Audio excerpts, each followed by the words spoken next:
calling the recommending committee to order. Clerk, note the rule. Are we in compliance with the open meeting law? Yes, we are. All right. And let's see, what's the first item on this? We don't have public comment proceeding this year. Correct. Okay. Can you bring the phone closer to Councilman Coffin? Can you, are you part of the electronics here, or is it just the phone that picks me up? It's just a phone. Could you hear that? Could you shut it off? Yeah, I can hear a little bit of that. Okay. All right, I'll shout. We are in compliance, so we move forward then, and there is no public comment prior to these.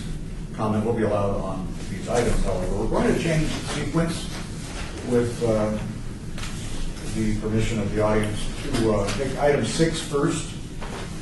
Item 6 is bill number 2015-75. No. Isn't it?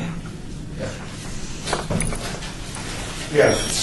For possible action, adjust the treatment of various land uses, including allowing several uses as conditional uses that previously required a special use permit, and allowing certain other uses as permitted uses rather than conditional uses.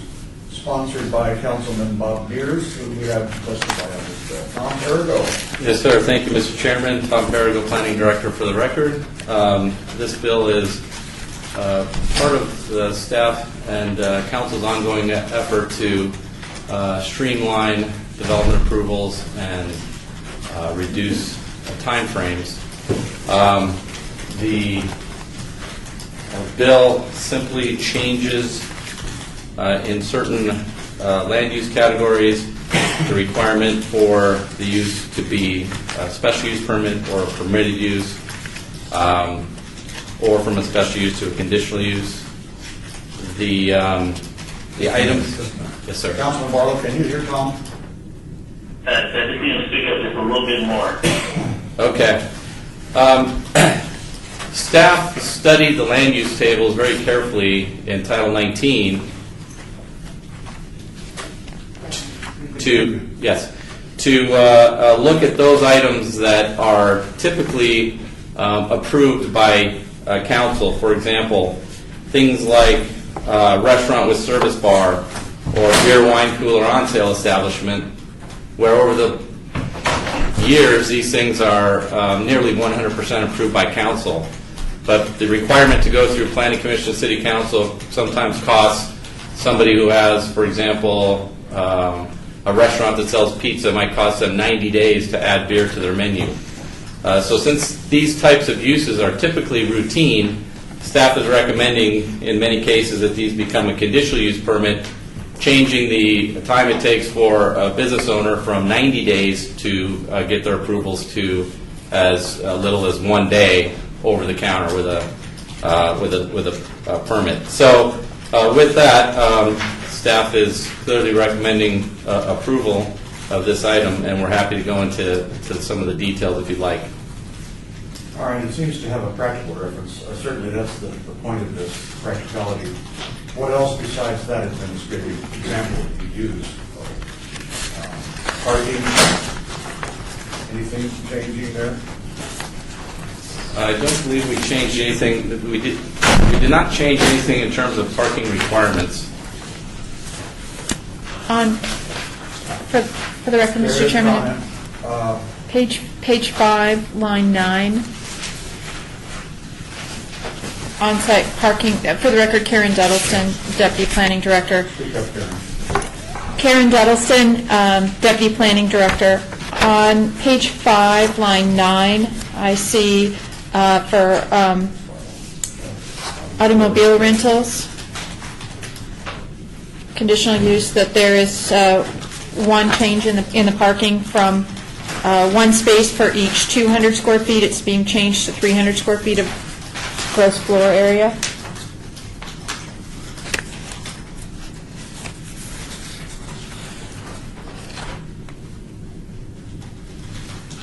Bob, any comment on that? Yes, no, that's correct. I apologize for the automobile rental. We did make that one change. reducing the,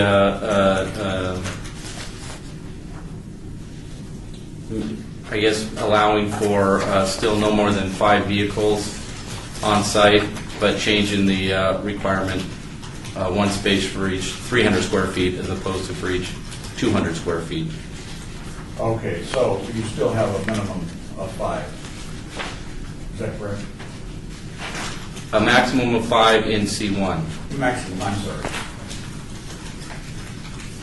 Well, I suppose that's going to hurt too much. There must have been a reason somebody put it in there, Tom. Anybody have an idea why that was amended? If there's any other cleanup, we need to know. Ms. Rankin? Yeah, Doug Rankin for the record. Yes, the parking for the rental car, this is in addition to the 5 rental spaces that are allowed in C1. We felt as staff that the parking was more aligned to office use. You come in, you get your rental car, and you leave, so that most of the time the parking that's needed there is for the staff that's there. So we recommend amending that from 200 square feet for each space, the 300 bringing in line with an office use, versus the 200, which is somewhere in between retail use and an office use. Okay, all right. Thank you for pointing that out, Karen. Any other thoughts on changes that might sneak up on us here? Whenever I see a mention of something, with a header, I've got to make sure that we aren't accidentally touching something we don't intend to. So Councilman, let me ask a question if I may. Go ahead. So I'm looking at the section for example, beer and wine. Are we saying that this will change the special use permit to a conditional use? That is correct.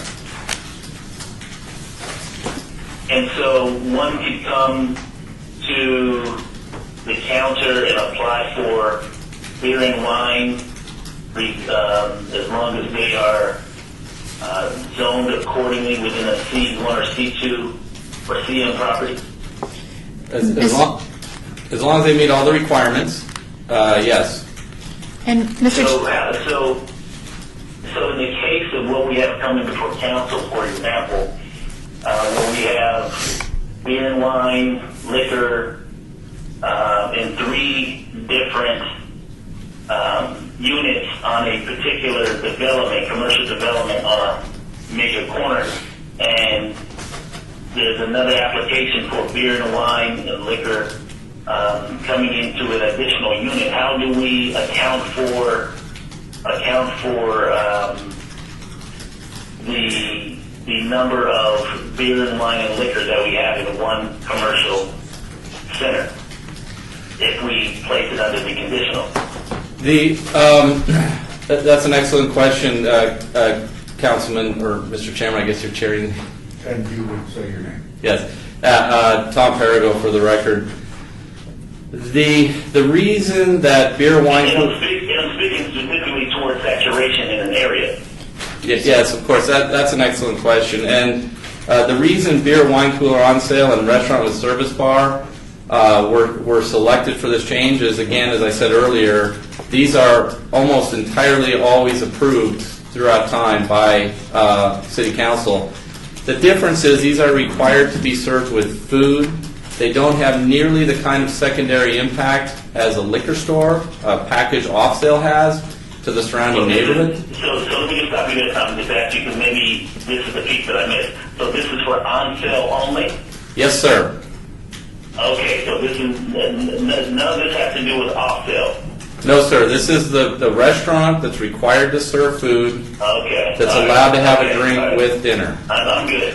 Thank you for that clarification. I just wanted to make sure because I just wanted to make sure I wasn't reading it wrong. But thank you for that clarification. As long as it's on sale, I'm good with it. All right. Thank you, Councilman. Karen, did you have anything to add at that time? Mr. Chairman, that's all I was going to add. Karen Duddleson for the record, is that the on-sale and the restaurant service bar only allow a drink to be served with a meal, not before a meal, not after a meal. They're specific, very specific. All right, I think that'll keep us out of trouble, Councilman. I think. And one additional question, Councilman. Now that was the beer and wine side. What about the liquor side? Well, Reference the page and line number. Mr. Chairman, Yeah, we don't have package or liquor sales. I'm not sure I understand the question, but we don't have that as part of this amendment. That's what I'm asking is, does liquor have anything to do with this amendment? the restaurant service, again for the record, Karen Duddleston, the restaurant service bars allows the service of a mixed drink. It does not allow a bar area. The mixed drinks must be made in the kitchen behind in a service area and can only be served with the ordering of a meal. So if I wanted to order a Jack and Coke, I could? With your meal, yes. And the restaurant service bar. So liquor is included? There's two licenses here. One is the beer wine on sale, which allows beer or wine with a meal on beer wine on sale, and the restaurant service bar, which allows in the back area of a restaurant for them to mixed drinks, which are full liquor, and serve them with the ordering of a meal. So when you say mixed, because of course we all know that there's a difference between a Jack straight up, for example, and a Jack and Coke, which is mixed with Coke. Correct. It would be both of those. It is full alcohol to be served with a meal by a cocktail waitress. So no bar area, no display of alcohol. It's simply, and no bar area, so they cannot have an area where you would just come in and order a drink. You could only be served at a table with your meal. How can it be tied to the issuance of food? And what I'm getting at is someone having the opportunity to get this license and then no longer sell food, and then they, by default, turn their restaurant into a lounge. Go ahead. For the record, again, Karen Duddleston. For alcoholic beverage licenses, we have several different licenses. We have the tavern, which allows you to have a bar area where you can just serve alcohol without any obligation for food. The restaurant with alcohol requires you to have food, although you can have a separated bar area where people can come in and just order liquor if they would like to. The restaurant service bar is exclusive to a restaurant and only allows them to serve a drink with the ordering of a meal. So they cannot have a lounge area, they cannot have a bar area. If they close their restaurant, their license is no longer valid. So it's tied to the sale of food. Correct. And where does that show in this ordinance that it's tied to the food? Can you point to that? Yeah, Mr. Chairman, page 9, Tom Perigo for the record, page 9, line 21, restaurant with service bar, description. What section? 18. Page and number, line number. Page 9. Section 18? Page 9. Yes, sir, section 18. A bar where an alcoholic beverage drinks are prepared for service only at tables in a restaurant and for consumption only in connection with the meal served on the premises, and where customers are not permitted to purchase alcoholic beverage drinks directly from the bar or for off-premise consumption.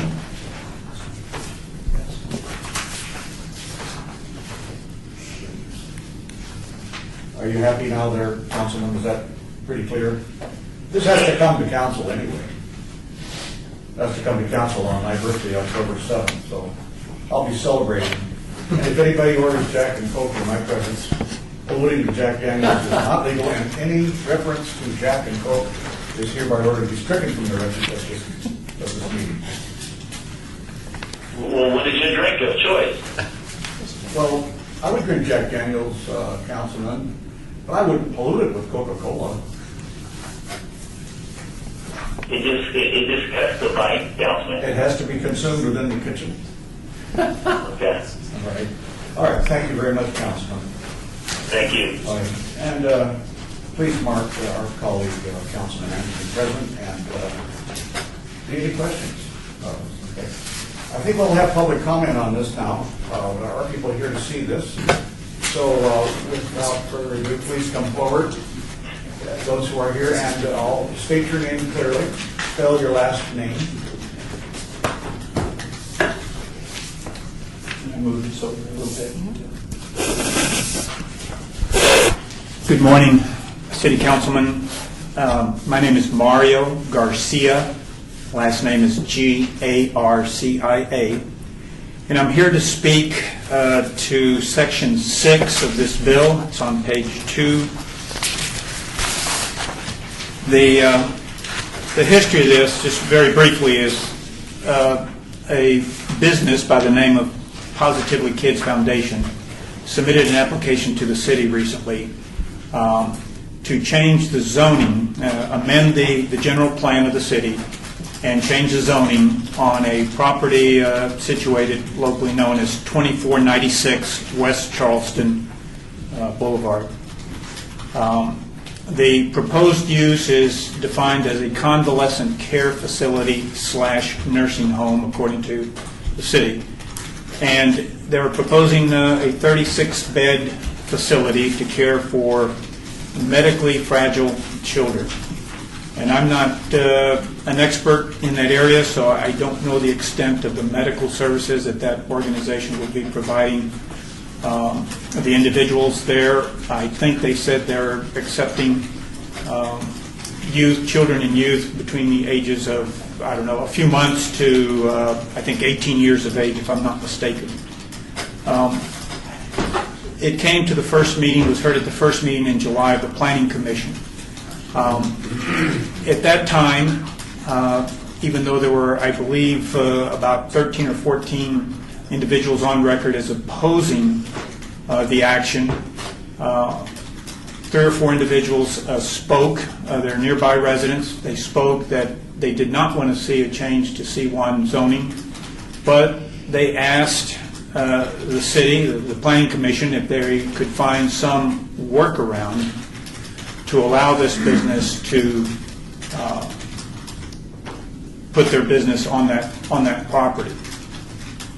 And essentially what has happened now is that we are proposing to amend the Unified Development Code to make the convalescent care facility / nursing home an allowable use with conditions on property that is zoned office. So essentially, Are you in favor of this provision? I am adamantly opposed to it, council member. I would like to introduce to you letters that were submitted to the Planning Commission dated August 6th. There are 22 signatures on that letter. What's your residence address? I reside at 824 Trotter Circle. My property immediately adjoins the proposed site. I also have another letter from a resident who adjoins the property by the name of Mary Lister. She resides on Shetland Road. Since that first meeting in July, we circulated and took a vote of the Palomino Gardens Homeowners Association. It is a true homeowners association, registered and licensed by the state of Nevada, not just a neighborhood association. And 13 of the 15 residents are opposed, as you can see in the letter, to any rezoning and to any change, modification, workaround, whatever you want to call it, that would allow this business to be allowable on that property, on the office, on the current zoning that it has. In addition to those two, the letters, and there are 5 other residents that are opposed to this. Mr. and Mrs. Ray Potter, who live on Ashby. I apologize, I don't have their exact address at the moment. Mr. and Mrs. Brett Romney, who live at 600 Kenny Avenue. I believe, excuse my pronunciation, Bijan Yakubov, who lives at 2706 Ashby. He submitted the card that was originally sent out, the card notification cards, that he was opposed. And Brian and Margaret Plaster, who reside at 2694 Palomino. That's a total of 27. Mr. Garcia, are you opposed to the proposed use of the, opposed to the change of the designation? We're opposed to both, Councilmember, or I am, and I think the other individuals are. We did not want to see the change to C1. And then, of course, if the city's going to try to essentially make that use allowable, then they don't need the C1. So they sort of circumvented the restriction that this type of use should be on a C1 by now making it allowable on an office zone property, which is what this is. It's technically it's CDO, CD overlay, but it's essentially professional office. Yes, I have a question for staff here. Is this in the new boundaries of the medical district? This address on West Charleston, 2496 West Charleston, is that east of Valley View? Yes. So that is in the boundaries of the new medical district.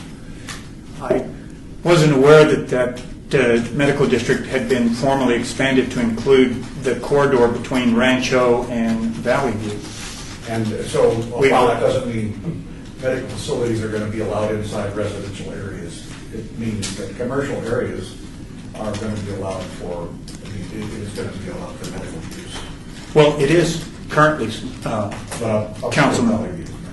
And I've lived at that address for 23 years, and most of my neighbors have lived in that same area for a very long time.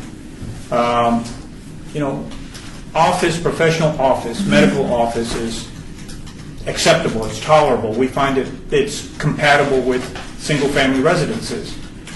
There are still a number of properties that are zoned residential estates, RE. The horse properties, essentially, they're along Shetland.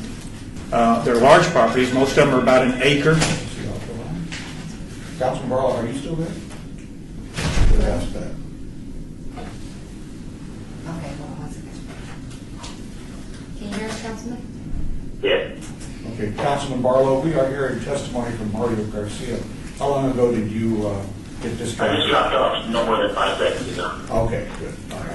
I heard everything. And then the others that adjoin are RD, I believe, zone RD. They're still sizable, residential developments. They're between a third and a half acre properties. All 5 of the single-family residential properties that adjoin the proposed site, 2496 West Charleston, are opposed to this. And I think that should count for something, Councilman. I really do. When you look at what's on record, like I say, you've got 27 people in total opposed to this, and I think maybe 4 or 5 in favor of it. It is a 24/7 operation. That's significantly different than what is there now. Zoned office, it's pretty much 8 to 5. We don't find that any of those establishments are staying open beyond that. In fact, some of them are more of a 9 to 4 operation. So we get respite in the evenings and on weekends. This, in addition, will have a full-service kitchen that will prepare meals at least 3 times a day for the children that are being cared for all the administrative staff that will be there, other professionals, medical professionals that may come, to in some way provide their services at that location. And, of course, parents and or relatives of the children that will be at the facility as well will be eligible to use the facilities or eat meals there. So I think that's virtually like having a restaurant right next door to you. Okay, thank you. Have you pretty well summarized, or can you summarize what you do? We have other people that want to testify. All right, yes, all right. I think I've covered most of the items I wanted to speak Okay, of. thank you very much for your testimony. No one here has taken a position on this, by the way, so you just know that. Have you visited with Councilwoman Tarkanian's office on Sir, this? yes, the latest visit was just this past week on Wednesday. She had a little town hall meeting over at the Development Services Center on Rancho. She indicated at that meeting, stated publicly, that her mind was still not made up on this. Thank you very much. Before the next witness comes up, go ahead and sit down. Greg, we had a town hall meeting, and did everyone get notified on both sides of Charleston, or just the one side of the question? Yes. No, everybody was notified. We did what was the same notification as that item because we knew this would be of interest to those. Although this particular item before you covers the entire city, we knew it would be of interest to that neighborhood, obviously, so we made sure to notify the same as for that particular item. Thank you very much. Okay, what was the vote in planning commission? They held it in abeyance, sir. I see. Asking staff, again, to look into a possible workaround or modification. That was Mario Garcia speaking. So then what we said is that there's been no further hearing in planning commission. Well, let's clarify though. We're talking about the item before you today? Is that the question, or the item? I see. Yeah. Which one are you asking? Well, it's still intact The- from the first hearing. Yes. Yes. I'm not understanding what we're doing here. Is section 6 brand new language? Section 6. I mean, why are we talking about this piece of property out in Washington? That's not Because it's related. It is? Well, it's they're two separate items. Okay, so this is a change to your code that would allow convalescent care in a property zone office. Okay, so this is new language, section 6. Yes, and the reason, as part of this overall attempt to clarify, simplify the code, we found that we have the use of hospice, convalescent care, and hospital all similar. Hospice and convalescent care are very similar in terms of the impacts that they have as a use to surrounding neighbors. Hospital is probably then more intense, right?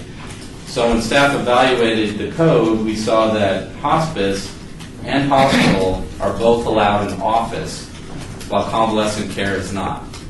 And that, to us, it appears to be sort of an oversight, given that convalescent care and hospice are very, very similar uses. I can see. But it still needs to be approved by the city council. It still needs to be approved by City Council as a text amendment to change the code to allow convalescent care in office-owned properties. And especially with the all the attention on medical uses and everything, in order to provide the services the community needs, similar to hospice and hospital, staff felt it was appropriate to bring forward a text amendment as part of this overall cleaning up of the code.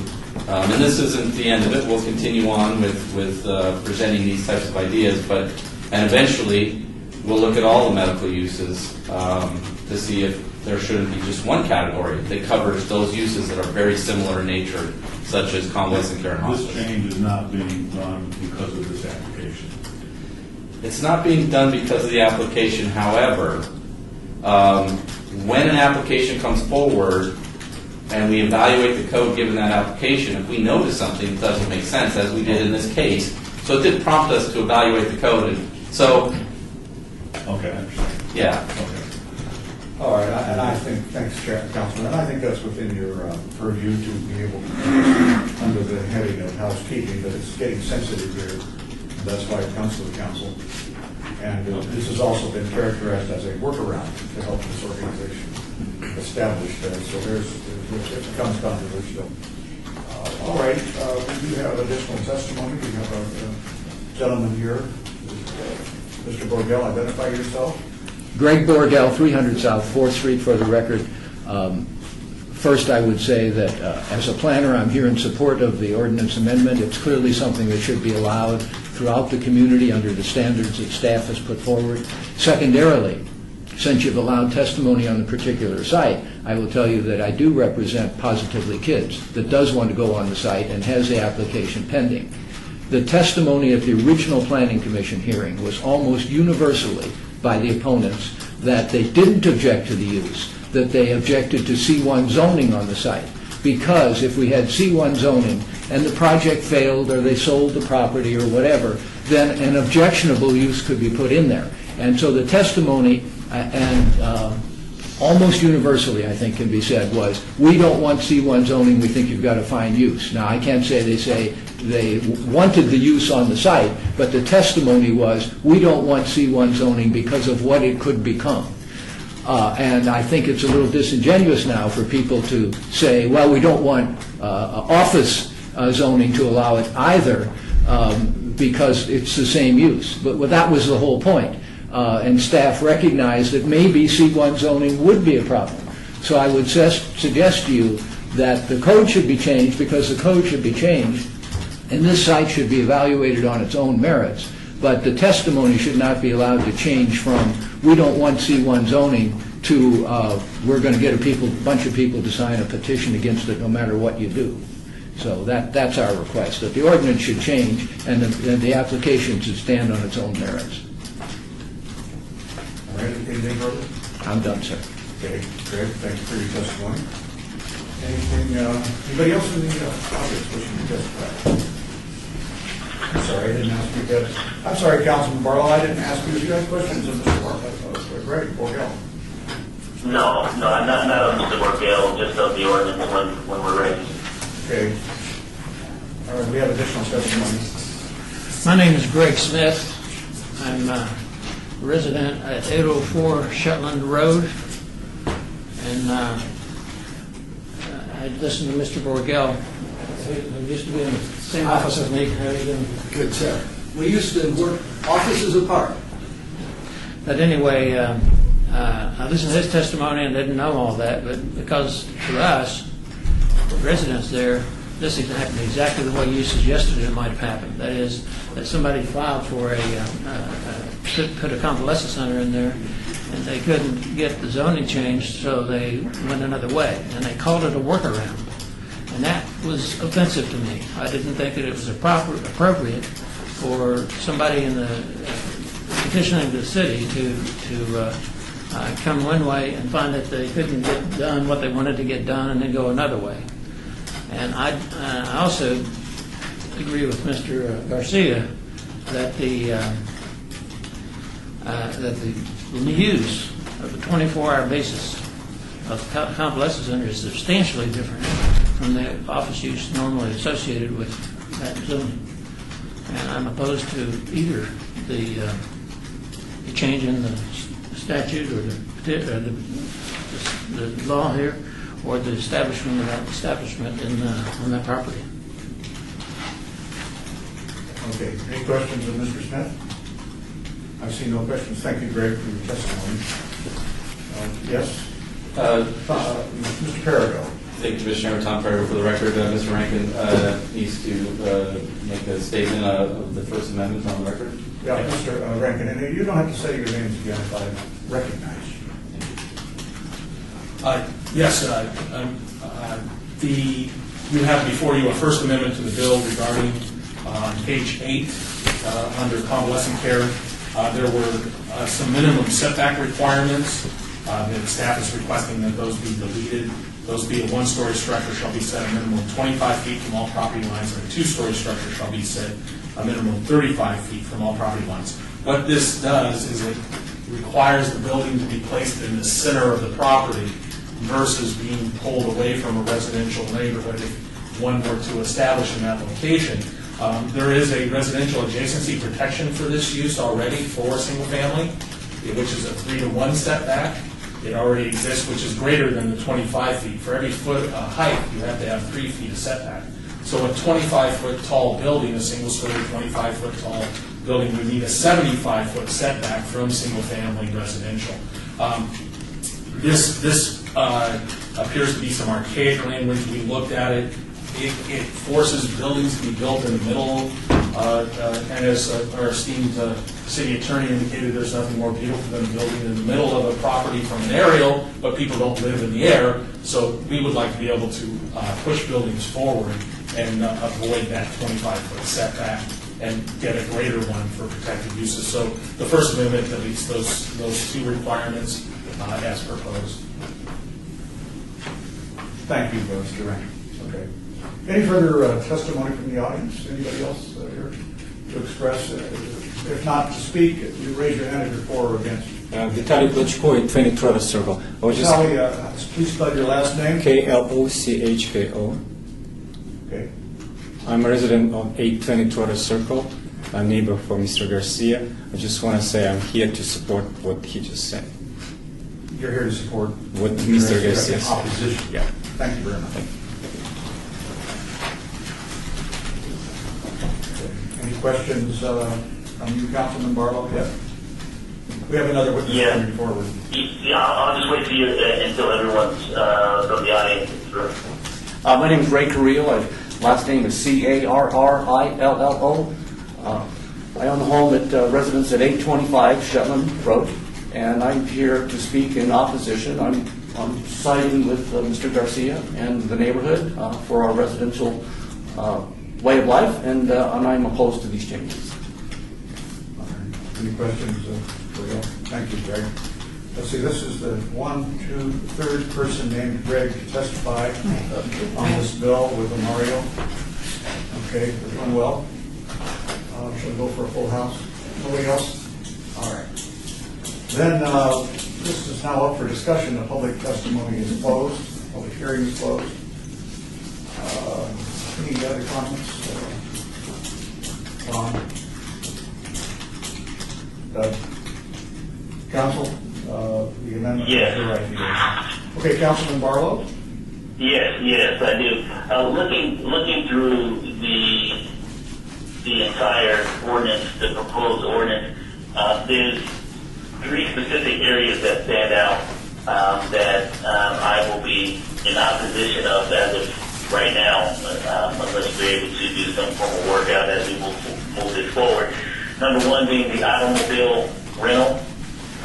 We do have an item coming before council for a used car lot on a commercial development on a corner that I believe is not suitable for a used car lot.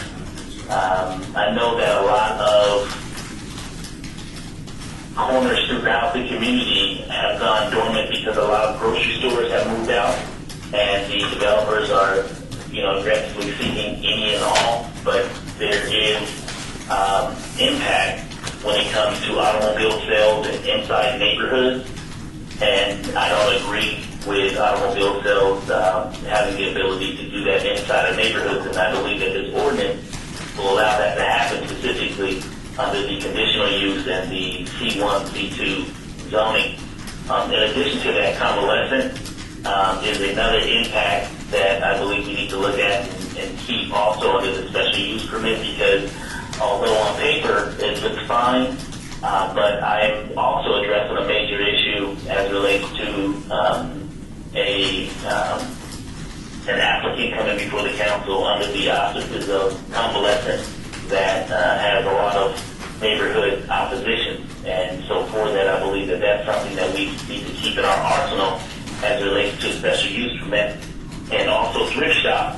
I would like to know more about that in relation to the issues that we've had in the past councils as it relates to thrift shops. And so I believe although staff and the sponsor of the ordinance is trying to streamline the process, I believe by streamlining this process we can ultimately unravel what the past councils have done in order to protect the community and neighbors from specific issues that were taking place in the past that are not taking place today because of the special use, the protection of the special use permit. So taking that total control out of the council's hand, I believe we could be repeating history to the negative versus the positive. So those would be the three areas that I would like to study further, and would not be in support of moving the ordinance forward until we have a little bit more discussion as to how we can bring in those measures of protection for the community at large. Thank you, Councilman.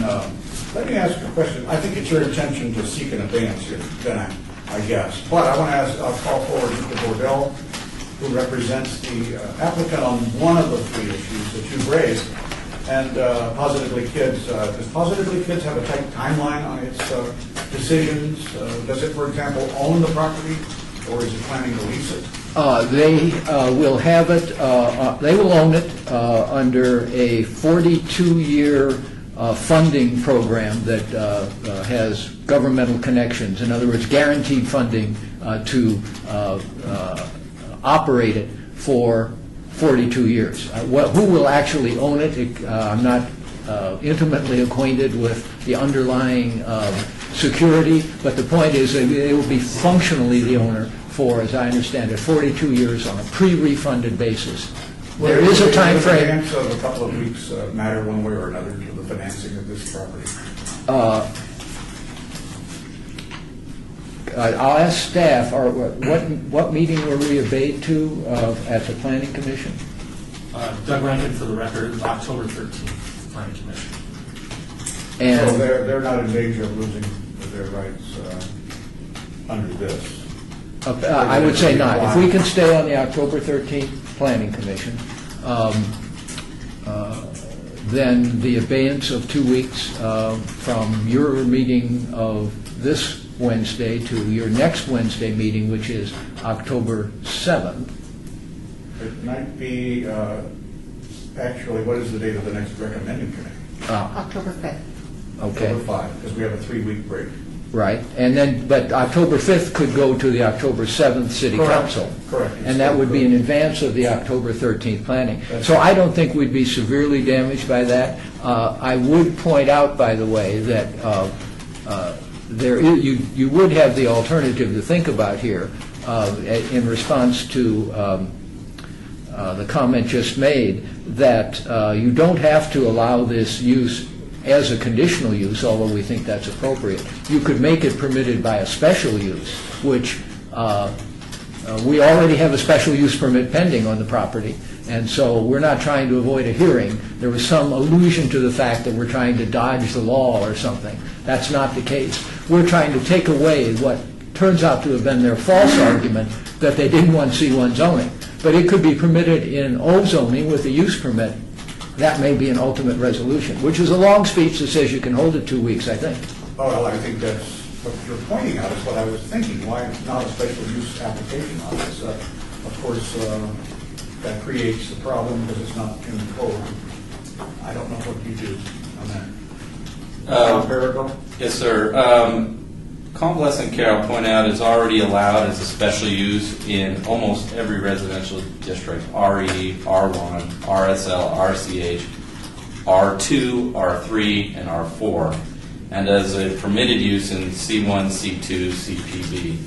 So what we're asking for is to change R3 and R4 from a special use to conditional use, and to add it as a conditional use in office. If Council's direction is to keep it as a special use permit in all those categories and add it as a special use permit in office.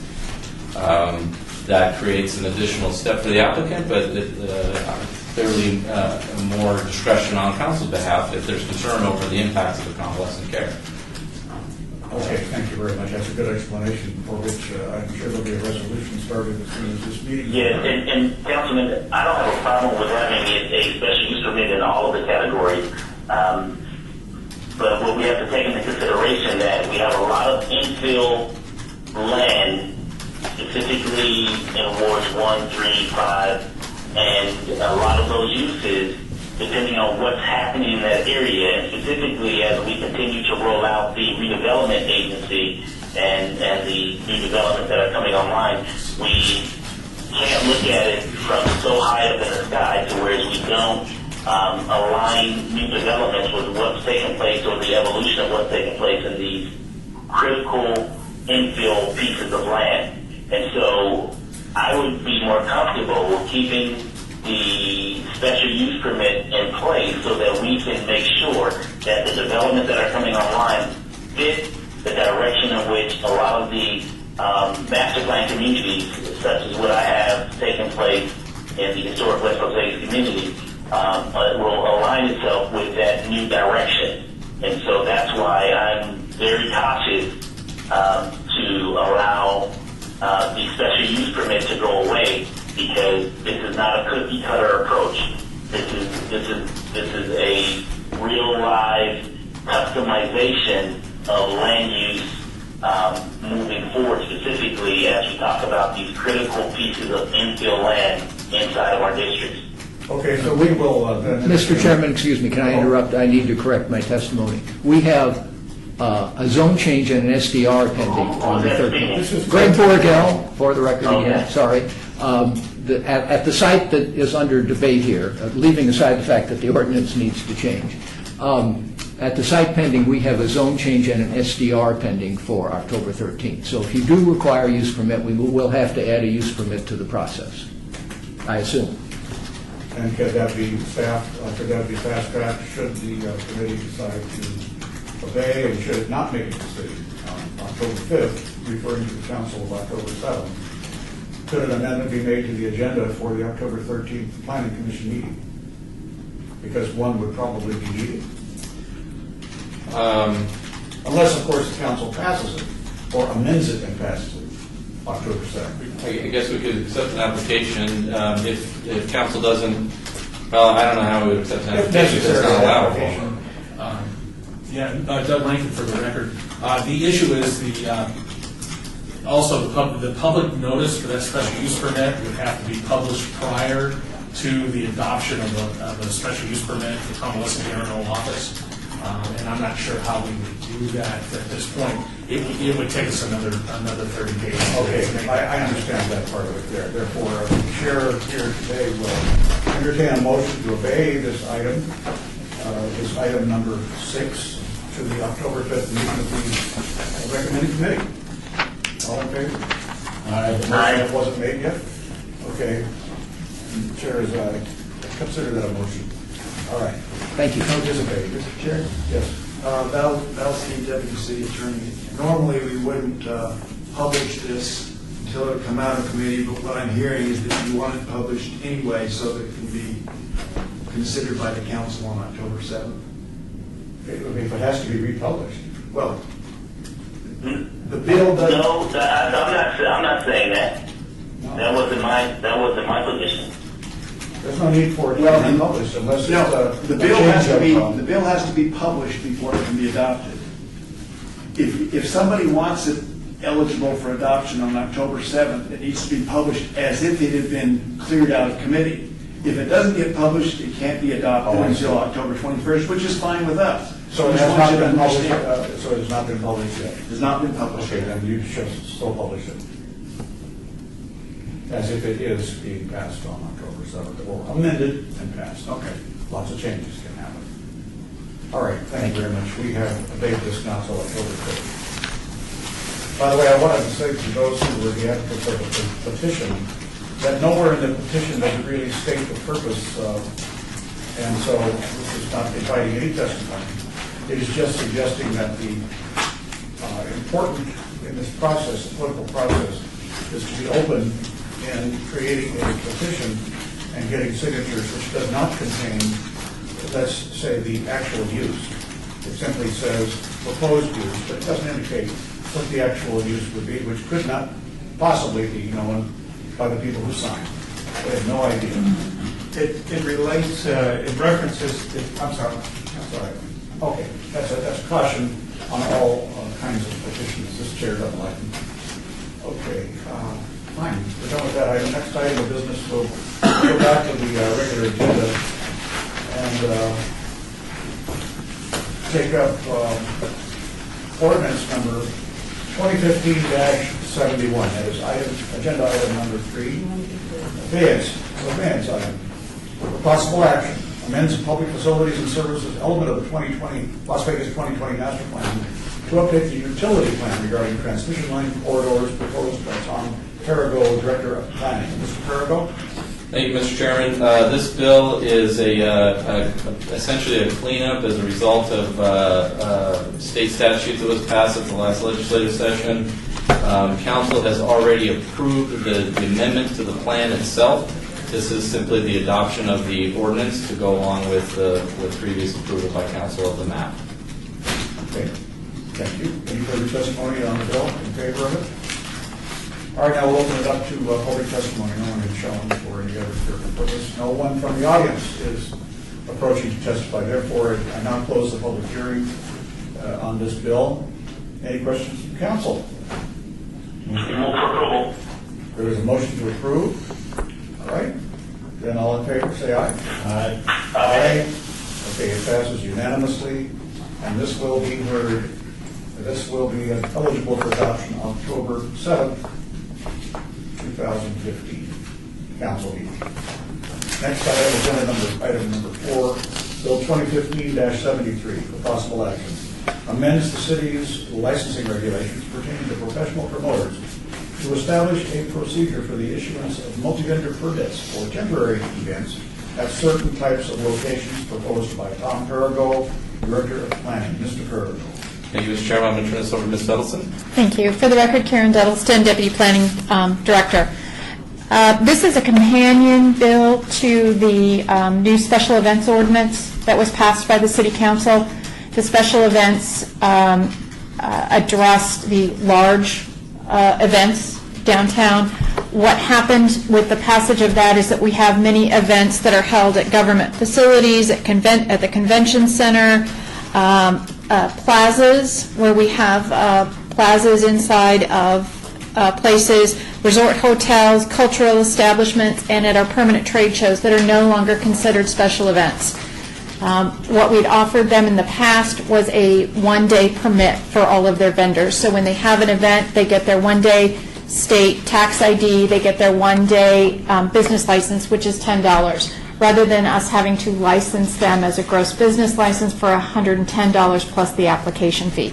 What this does is restates that, puts it into our licensing code so that at these places we can do the multi-vendor permit. A promoter would come in, they would be able to get all of those permits, so people would not have to file for them individually, so they could come in for their event and get 10, 20, 15, and keep those lists themselves to make sure everybody had all of their event permits for everyone that was selling at those locations for under 30 days. We are proposing 2 amendments on page 3 under 6.78.037A. It says a professional promoter may get these multi-vendor permits. We would like it to say a professional promoter or event organizer. We have several places where we might have a charitable event or something like that, an organization that is not required to be licensed as a professional promoter, but that would still need to get those events. Also, in the previous language of the special event permits, we had a provision that the city manager or designee, in conjunction with an event under this chapter, may approve a reduced vendor fee at city-sponsored events and the Las Vegas Convention and Visitors Authority facility, and we would like to have that replaced and put back into this as well. Thank you, Karen. Karen, how many other locations in this bill does the term professional promoter appear in where it would be linked with the or event organizer phraseology? Do we have any place that is there where it might accidentally change the context of the intent of the paragraph? I don't believe it does. For example, I'll give an example of one of our plazas, Tivoli Village. They might have a farmer's market on the weekend or something like that, where it would be Tivoli Village, which is already licensed, that would come forward and need to get those one-day permits. In other instances, they are renting out their plaza to a promoter to come in. They're actually renting out the space for an event. So that's the distinguish that we would like to make. If we need to define that, we can work with the city attorney's office on that. But professional promoters are those folks whose business is to organize events. There, in this, it's an interchangeable that the word promoter is used with professional promoter, because I see promoter also being used. Now then, for example, page 5, line 3, you've got a promoter who came in. Now is that simply stated because professional promoter was the first reference and then additional references? Promoter is adequate, or do we have two different kinds of promoters? I'll ask the city attorney for clarification there. Under our promoters regulations, we do have several different types of promoters. We do have the for-profit promoter. We also have charitable promoters that, for example, raise money for charitable organizations, but they are in a business and they are getting paid for that. If you were to say, if you were to remove the, since there are 3 different kinds of promoters, if we just addressed it as promoters instead of professional promoters, would that help you out or make it, because you're saying, or event organizer. Right. I have to say that just about everywhere.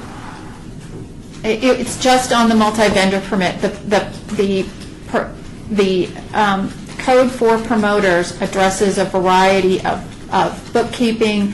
It addresses if they are raising money, if they are doing call centers. There's a variety of issues with professional promoters. What we want is for those promoters that are planning those events to be able to get this multi-vendor permit. We also want an event organizer to be able to get it. For an event organizer, it's just to get this permit. They aren't subject to the rest of I it. understand that, but I'm just saying to you, that line I referenced to you, it talks about a promoter, not a professional promoter, who obtains a multi-vendor permit. I mean, there's no discrimination between the two, so I'd like to try to make this simple. If that's an accident in code because amendments were made at various times and language was not fulfilled, although I understand that, but does legal have any statement on that? We should say professional promoter everywhere. I'm going to have to do some additional cleanup because the term professional promoter of various types is supposed to cover event organizers. And if it doesn't, we either need to broaden it so that it does, or we need to make the chapter apply not only to promoters but also event organizers. So there's some more additional work I have to do here to get where I think she wants to be. I don't know. Could you prepare it, assuming the committee wants to pass this today, could you prepare a first amendment for council consideration on the day that this is to be considered, which is October 7th? If we choose to pass this today, with the understanding that there will be an amendment to address that inconsistency? Yes. Can that be worked out? I can't guarantee you would like it on the 7th, but we can have something ready. Well, Absolutely. We just need that event organizer covered one place or the other. If we need to revisit the definition, we're fine with that. okay. This is not a substantive amendment, but it is one that needs to be cleaned up. Councilman Barlow, do you have a question? Are you gone, Rick? No, I'm here. No questions. I'm with you. Okay. Strength of A before me, too. Do what? Never mind. Okay. Strike the word never mind from the record as being rude. Okay. I thought you said spank the baby. Well, that's what I said. Oh Okay. no, I have no interest in GPS coming near my home. All right, Councilman, any questions? Okay, good then. But let me hear a motion that would approve this. If there's no objection, and then a motion to approve this with the requirement that a First Amendment be presented to the council on October 7th that would have clarified the difference between these professional. Have we opened public comment? Oh, I'm sorry. Thank you, Mr. Chair. Wake up, Felipe. Will there be any testimony from your office or Ward 4, Ward 6? No wards. All right. We have no additional comment. Okay, move for approval, subject to all conditions with First Amendment. Thank you very much. I hear the motion. All in favor? Aye. Aye. Aye is unanimous. Thank you. All right, that bill will be presented as a First Amendment with changes so noted on October 7th. Our next and last bill for this day is Agenda Item 5, Bill Number 2015-74 for possible action, updates code provisions pertaining to the authority and jurisdiction of the city marshal, proposed by Bradford R. Jurdick, City Attorney. Yes, Mr. Chairman, I think I will present as Valsteed, Deputy City Attorney. In connection with the upcoming possible adoption of an amendment to the Fremont Street Experience Ordinance, it was deemed important to make sure that there's no question that the city marshal, which is the generic term that refers to D&E employees, have express authority regarding the pedestrian wall. The existing ordinance gives the marshal authority on real property that's owned, leased, or otherwise under the control of the city of Las Vegas. It's never been exactly clear what that entails, but we wanted to make sure that whatever it entails the pedestrian mall. So you will see that clarification. There's also an addition of duties that are set forth in statute. Since this section of the code was last adopted, the legislature has added additional authority regarding Category A felonies if they're committed where a unit of local jurisdiction like the marshals is there, they have the authority to do something and then pass it on to the primary, which would be Metro. And so we're simply reflecting the current status of state law with that additional amendment. And with that explanation, I recommend approval. Thank you very much, Val. Any questions of Val? Val Steve, City Attorney? Not for me. Okay, we have in the audience Mr. Chappell. I don't know if you're making yourself available for testimony, Tim? If necessary. All right, you obviously approve of this. All right, any other questions from the council? Then we'll ask for public comment.